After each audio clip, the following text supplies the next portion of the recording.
So don't go driving by, okay? But in southern Utah, there's an amazing place because there was a lake there. And it was there for thousands of years, and it dried up about 50 years ago.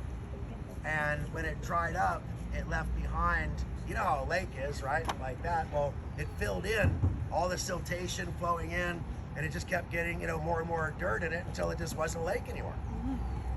And but what was left behind was on the edges was like 15, but in the middle, 99 feet deep, rich of the most amazing soil you'd ever seen.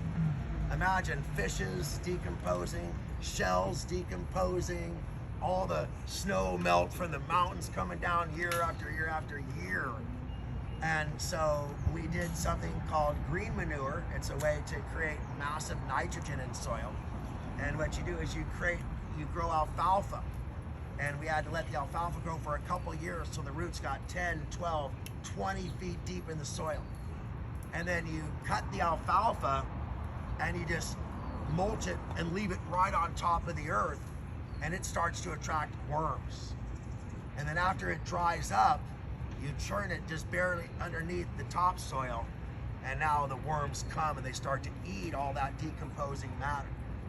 Now the alfalfa itself, its roots have something called ribosium. Ribosium is like an infection for the soil. It's like a virus that gets on the plant from the soil, and it hooks onto the root, and these big nodules grow, and then they die. And when they die, all the nitrogen that they had taken from the soil gets put into the root of the alfalfa. That's called nitrogen fixing. Have you guys heard of nitrogen fixation?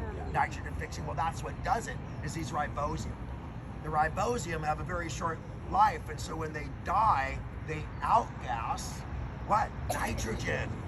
So you got the worm poop, you got the ribosium, you got all of that decomposing matter from the lake bed. And this is, in my opinion, I don't know that there's any richer soil on the planet. I really don't.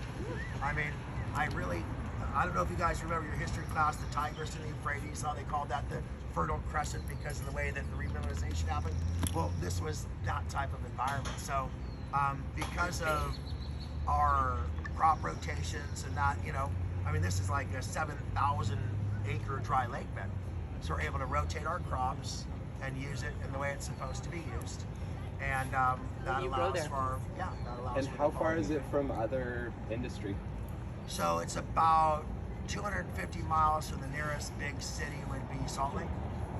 Maybe 300 miles. What's grown there, Dave? Dave, Debbie needs you. We're gonna have to start transitioning. Let's so do we it. came over to give a warning. 3-minute warning. So who's ready for the All tour? of our- So I gotta tell you all of our guys, grasses and all of we our produce. are like creating a balance here. So listen close.